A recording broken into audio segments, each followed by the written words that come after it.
que eu também acho interessante neste tema é as diferentes possibilidades entre esses dois extremos, entre o mundo totalmente físico, estático e um mundo totalmente fluido.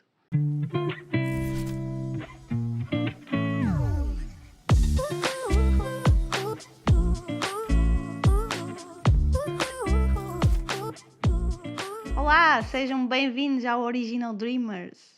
E hoje estamos de volta com mais um tema fantástico aqui a explorar. Vocês já pensaram como seria viver numa realidade mais fluida e mais mutável? Uma realidade com mais possibilidades, com menos limitações? Será que seria vantajoso? Será que não?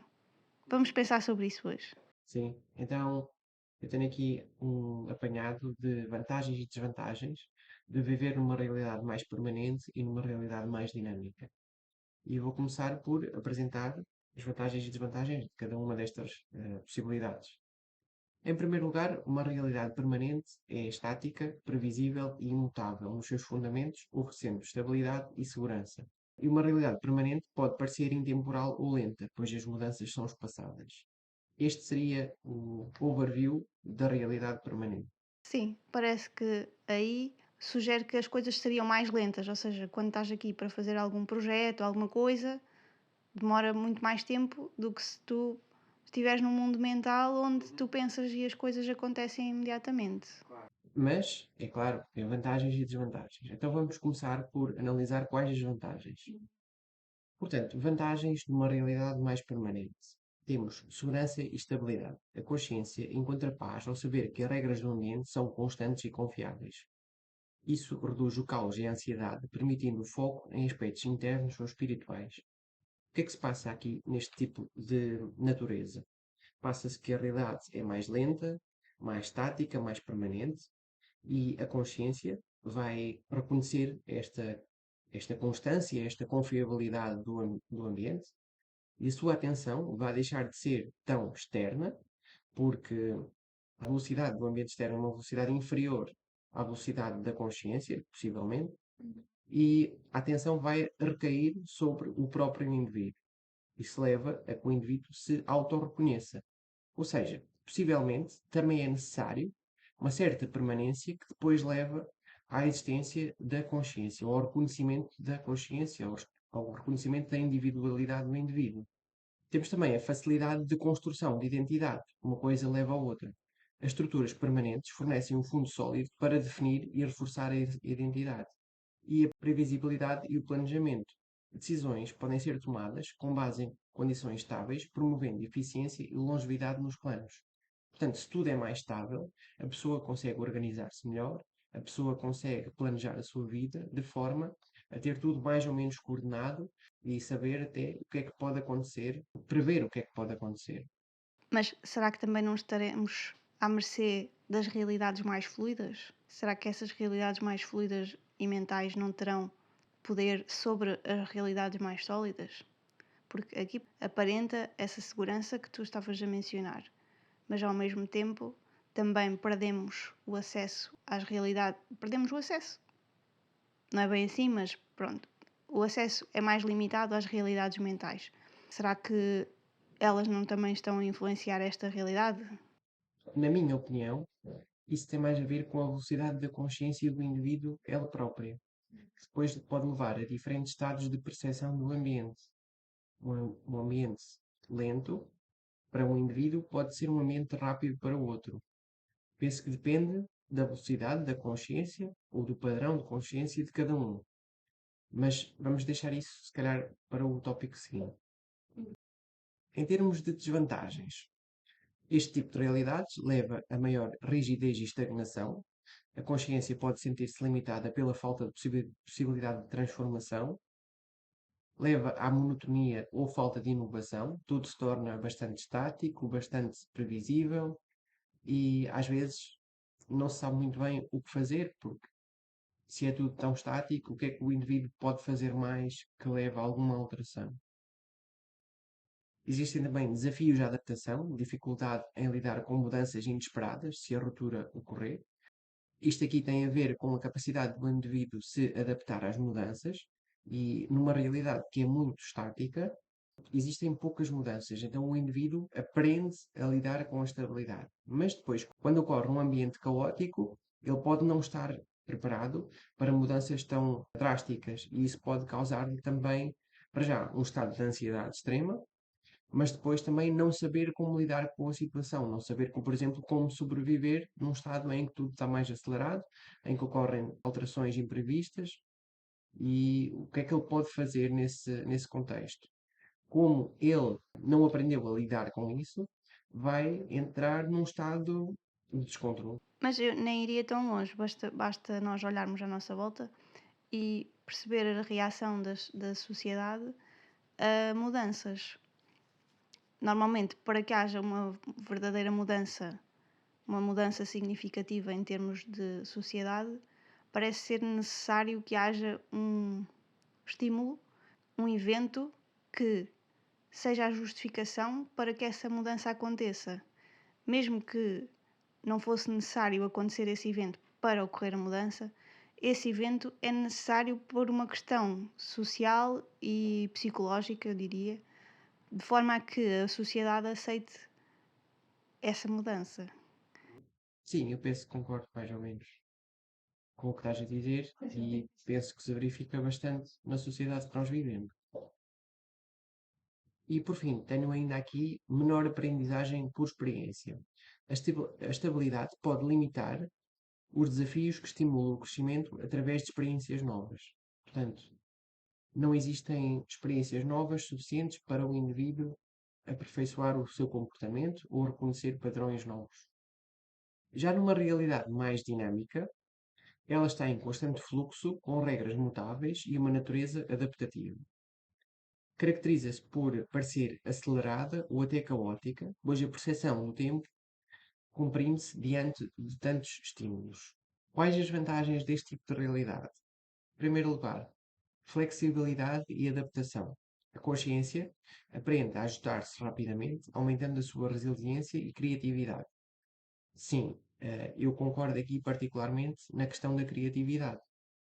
Existem mais estímulos, existe uma maior interação, então isso leva a maior criatividade por parte do indivíduo. Isso leva também a um crescimento acelerado. As mudanças constantes desafiam a consciência a evoluir em ritmos mais rápidos. Para além disso, existem diversidades de experiências. Como existe uma gama maior de vivências, isso leva a uma expansão da percepção e da sabedoria, porque o indivíduo vai ser confrontado com muito mais estímulos, com interações de um nível muito superior, com mais indivíduos, mais consciências, possivelmente, tudo se torna condensado num ponto do tempo, então vai haver muito mais coisas com as quais o indivíduo pode aprender. No entanto, não nos podemos esquecer, foi perdida aquela constância, aquela permanência que levava a que o indivíduo fizesse introspeção. Portanto, agora as aprendizagens deixam de ser do interior do indivíduo, do interior da consciência, e passam a estar focadas no exterior e naquilo que acontece no ambiente à nossa volta. Aí também estamos a ir para um extremo muito grande, não é? O que eu também acho interessante neste tema é as diferentes possibilidades entre esses dois extremos, entre o mundo totalmente físico, estático e um mundo totalmente fluido. Existe aqui uma gama enorme de possibilidades a serem experienciadas. Por fim, nas vantagens, temos ainda uma maior liberdade. Aqui está como liberdade de criação, mas eu queria mesmo chamar-lhe liberdade, porque existe a ausência de rigidez, o que permite uma experimentação e manifestação de novas realidades, de novas coisas. Já quanto às desvantagens, o que é que temos? Temos instabilidade e incerteza, pode gerar-se ansiedade e sensação de falta de controle, a consciência pode-se perder no meio de tantas mudanças constantes, portanto, existe esta desfragmentação do eu no ambiente, existe uma dificuldade de consolidação, os projetos, as construções físicas, mentais, emocionais, podem não ter tempo suficiente para se solidificar. E o foco da atenção, como deixa de ser interno, passa a ser naquilo que se manifesta ou não, o foco pode ser perdido mais facilmente, porque como o indivíduo não treina o seu desenvolvimento, o seu foco, a sua concentração. Tudo aquilo que ele não obtém de uma forma simples, rápida, acaba por ser descartado. Existe também sobrecarga mental, necessidade de processar mudanças constantes pode causar fadiga e dispersão, e risco de perda de identidade, como nós falamos. Sem um núcleo estável, a consciência pode ter dificuldade em definir quem é.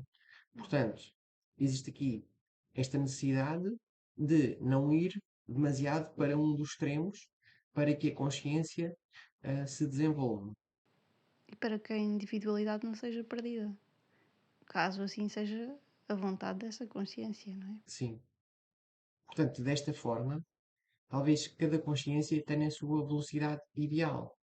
Quando o ambiente está muito rápido, existe uma espécie de perda de consciência devido ao pânico. Se pensarem numa situação de stress, uma situação em que a consciência está num ambiente muito rápido, ela pode colapsar devido a algo semelhante ao pânico. Por outro lado, quando o ambiente é muito lento, a consciência tende a adormecer. E aqui eu quero apresentar a ideia de que talvez o desenvolvimento da consciência tenha de ter um ambiente temperado entre os dois extremos, porque senão pode haver esta perda da identidade. Mas será que nós não estamos já integrados nesse mundo mais sólido e também num mundo mais fluido? Será que nós não temos já isso disponível? Porque talvez ainda não tenhamos uma percepção total disso, mas com as experiências que temos durante a noite, nós percebemos que poderemos ter acesso a mundos mais fluidos e mentais. Há também quem consiga fazer isso durante o dia, portanto, será mais uma questão de estado de consciência do que da falta dessas realidades. Uhum. Até porque, para mim, o próprio mundo físico, que nós chamamos de sólido, realidade, pode ser também um estado de um intermédio entre o dinâmico e o estático. E é de certeza que é, não é? Agora, é possível que tenhamos mais ou menos capacidade de alterar ou moldar consoante a nossa vontade e as nossas intenções. E consoante o estado da consciência. Sim, e isso também leva a um ponto que eu queria aqui considerar, que depois leva ao raciocínio seguinte, que é cada consciência, portanto, teria também uma brainwave, uma onda cerebral ideal ao seu desenvolvimento. Creio que todos estamos biologicamente adaptados a algumas frequências, como por exemplo a frequência de Schumann e outras frequências naturais, com as quais aprendemos a viver o nosso dia a dia desde que nascemos, assim como a nossa espécie aprendeu a evoluir ou a desenvolver-se na presença dessas ondas eletromagnéticas, mas também pode haver diferenças ligeiras de indivíduo para indivíduo que afetam a sua consciência, afetam o seu comportamento e estão ligadas, elas formam como uma espécie de padrão que é responsável pela consciência daquele indivíduo.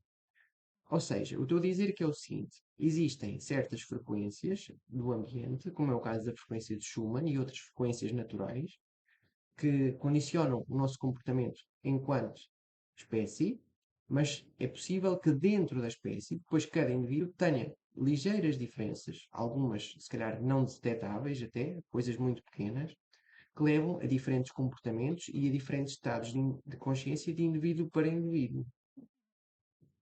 Portanto, depois surge aqui a questão: devemos ou não utilizar brainwave entrainment, isto é, devemos usar batidas binaurais, batidas isocrónicas para nos levar a estados alterados de consciência?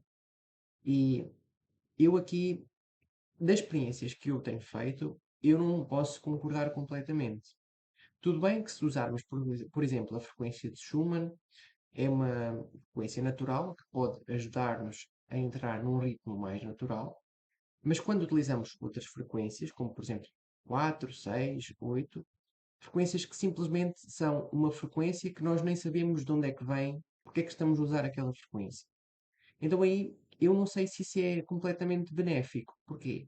Porque se o indivíduo tiver a sua própria característica de onda cerebral, simplesmente estamos a usar uma onda que não sabemos de onde é que vem, nem sabemos como é que nos vai afetar, e pensamos que estamos a induzir um estado alterado de consciência, moldando a nossa consciência para aquela frequência. Mas podemos estar simplesmente a perder consciência. Porquê? Porque se aquele padrão não fizer parte do nosso padrão de indivíduo, do nosso padrão de brainwaves, podemos estar simplesmente a perder consciência, porque ele pode ser mais lento, pode ser mais rápido do que aquilo que seria a nossa chave, a nossa assinatura-chave, e em vez de levar a um desenvolvimento, leva a uma perda de consciência. Muito interessante esse ponto de vista. E talvez aí até possamos perder um pouco da individualidade.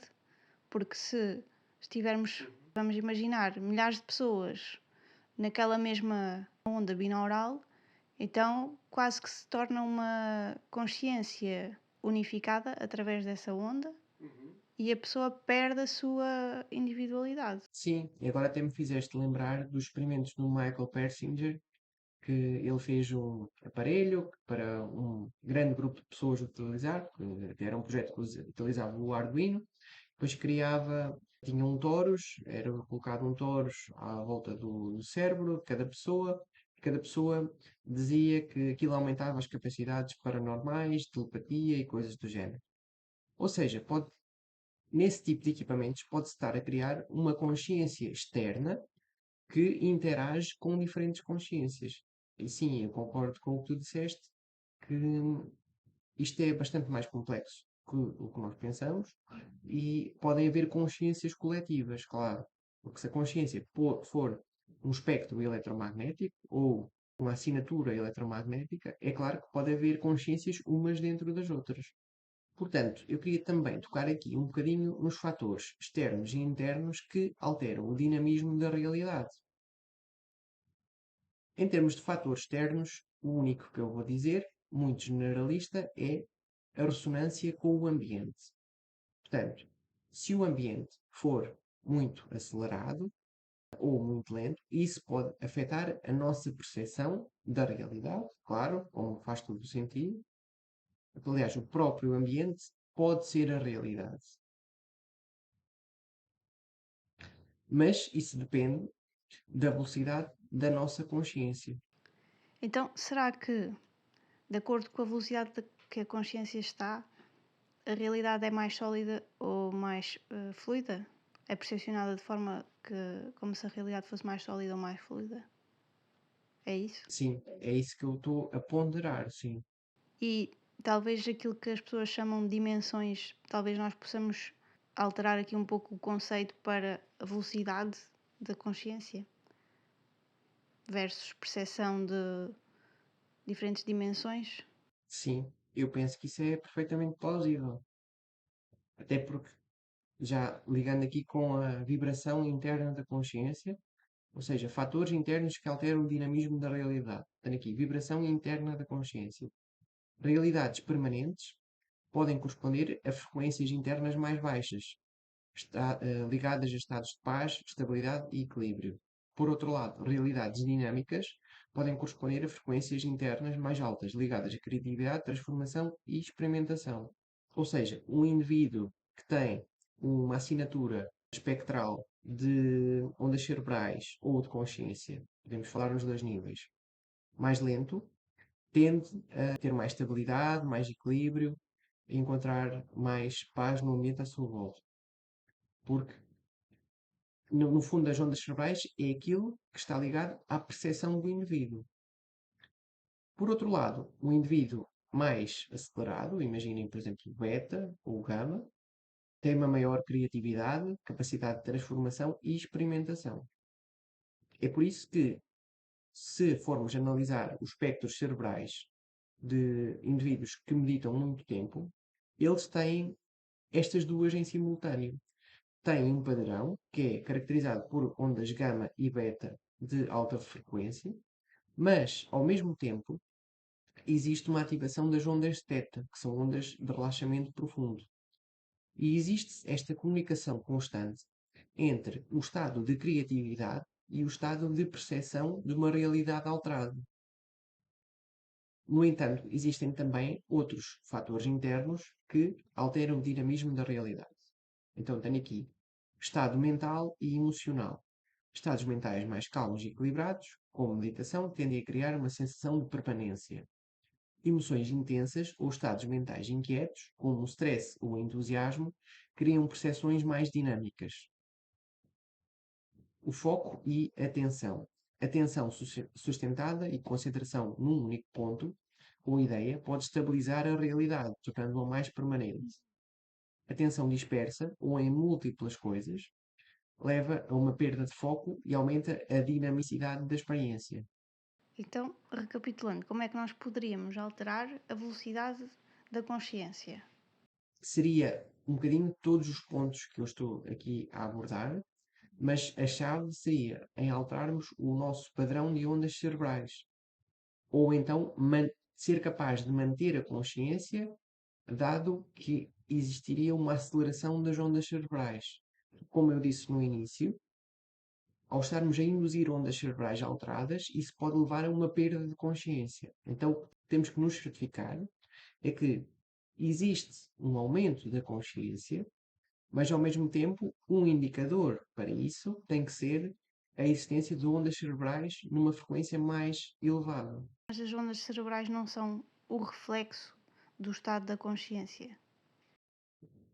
Pois, eu acredito que sim, mas eu não tenho como comprovar isso. Temos também o nível de energia. Altos níveis de energia podem impulsionar a dinâmica, promovendo criatividade, movimento e transformação, e baixos níveis de energia favorecem a quietude e estabilidade, contribuindo para uma percepção mais permanente. Aqui nos níveis de energia, eu não levaria isto tanto à letra. Porquê? Porque esta caracterização aqui dos níveis de energia baseia-se em informação de contexto físico, em que diferentes ondas do espectro eletromagnético têm diferentes níveis de energia. E isso, eu sei que isso oficialmente é exatamente assim, mas existem hipóteses alternativas em que pode não ser completamente assim. Então, nesta aqui, eu colocaria como uma hipótese e não como definitivamente assim. Depois temos também a intenção e vontade. A intenção consciente pode moldar a experiência, a intenção de criar estabilidade gera uma realidade mais fixa e a intenção de experimentar mudanças cria uma realidade mais fluida. A velocidade de processamento da consciência, uma consciência que processa informações rapidamente, tende a perceber e interagir com uma realidade mais dinâmica, e uma consciência que processa lentamente pode ver a realidade como mais estável e linear. E por fim, a conexão com o agora. Quanto mais a consciência está conectada com o momento presente, mais permanente a realidade parece. Quando a mente oscila entre passado e futuro, a percepção de dinamismo aumenta. Portanto, estes são os tópicos principais que podem afetar a percepção do dinamismo da realidade. Mas, no fundo, podemos interpretar que a realidade não está definida. O que define a realidade seriam as vibrações causadas pela consciência de quem a percepciona. O que dizer depois disso? Como é que podemos equilibrar a existência num mundo mais físico, onde conseguimos consolidar as vontades, e um mundo mais fluido, onde nós temos as possibilidades? Como equilibrar estes dois? A resposta que me surge é que teríamos de ser capazes de treinar existir em diferentes estados de consciência.